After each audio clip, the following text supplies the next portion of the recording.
I also want to talk today about, I used the caption of Peggy and Mitt Unhinged, but I really want to dig in a little bit about, when you're, for most of my life, when you're a conservative, you're a Republican, you turn to some people that you think are pretty good thinkers, pretty good pundits. And so you have, one I've always deeply admired is Peggy Noonan. She was President Reagan's speechwriter. She's a regular columnist in the Wall Street Journal.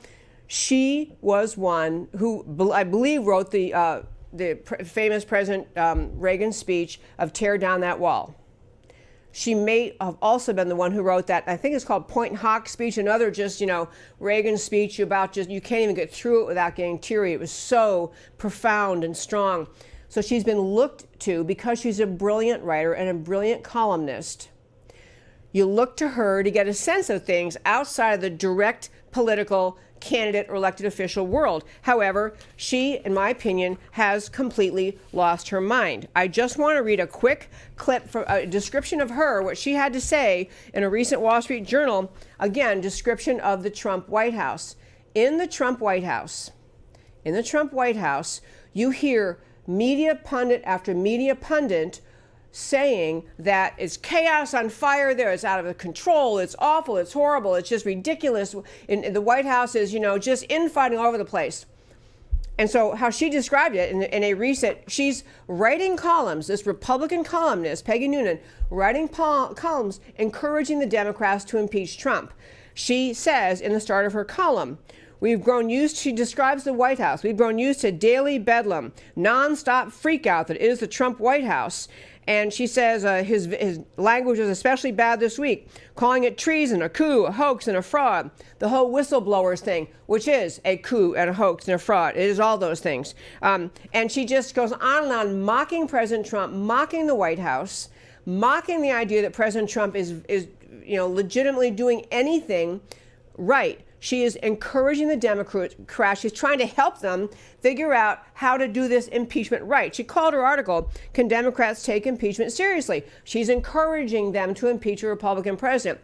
She's basing her sense of what happens inside the White House from reading other idiotic journalists and pundits who continually try to portray to the American people going right along with the left-wing agenda that Trump shouldn't be president, describing the White House as chaos. I wanted to share with you that over the weekend, my husband and I had the opportunity to be with a longtime friend who actually works in the White House, works closely with President Trump. Vice President Pence is there all the time. And she was telling this group we were with, this friend of ours is telling us how the White House is nothing like what the media describes. It's nothing like that. She said it is not chaotic. It is full of people who are on task, on mission to do what Trump asked them to do. On track, on mission, to do what Trump promised he would do. I use the October 2016 speech as one example. Was what Trump said he would do. He would drain the swamp. He would clean it up. He would fix things here. He would take charge. He would get rid of these ridiculous level regulations and reduce taxes. And he would secure the border. He would do all sorts of great things. And he's doing those. The Trump White House is nothing like what the Democrat media mob tell America every day. It is not this chaotic, crazy place. It's filled with people determined to help in the mission that President Trump launched. So I really want to, Peggy Noonan, I may take her on more often because she is one I used to listen to and respect. And I truly think she's just drunk the swamp Kool-Aid.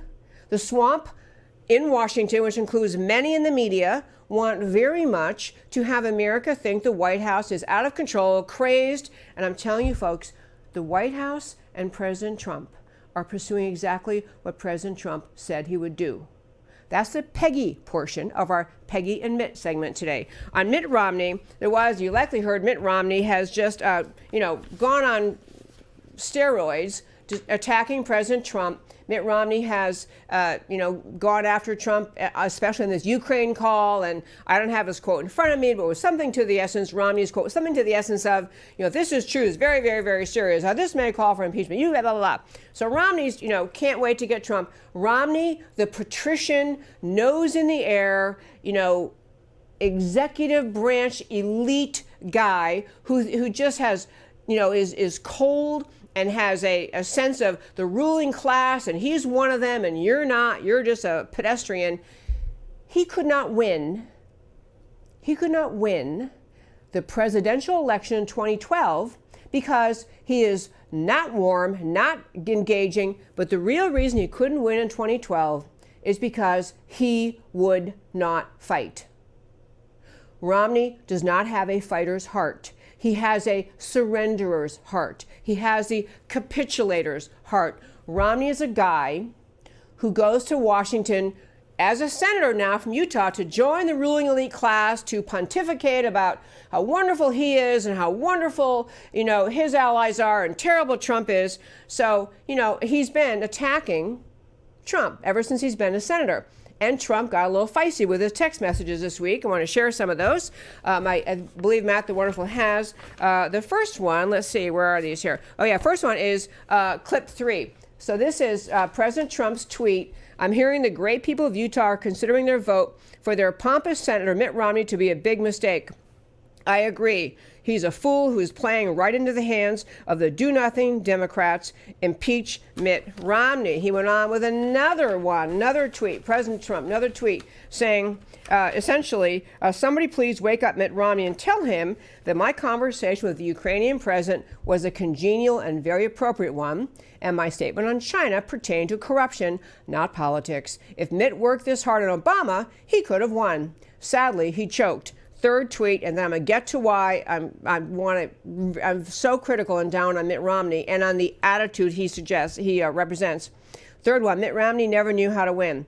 He is a pompous A-word who has been fighting me from the beginning, except when he begged me for my endorsement for his Senate run.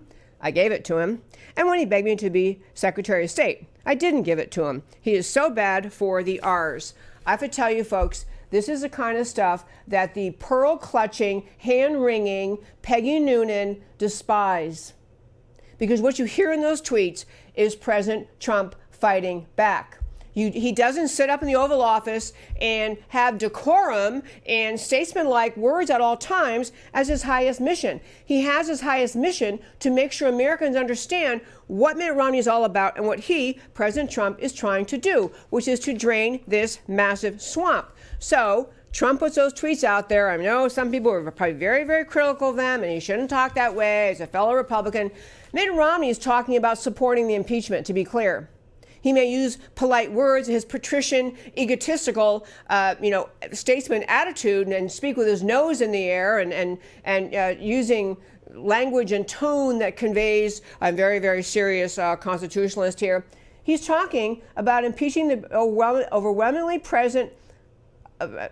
elected president of the United States, the one the voters wanted, who has maintained his way high support from his own party throughout his administration, and is somehow to Romney and somehow to people like Peggy Noonan.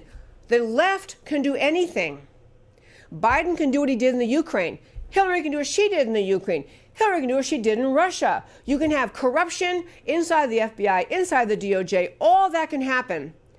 But by golly, you better not have the president defend himself. How unprofessional, how unpresidential. I'm telling you, Mitt Romney, by the way, Trump was right. I looked back, there was some polling about Mitt Romney.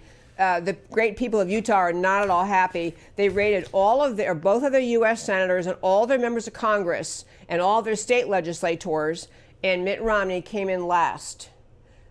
The majority of people now who answered the question, the poll was, do you support, not support, or I don't know.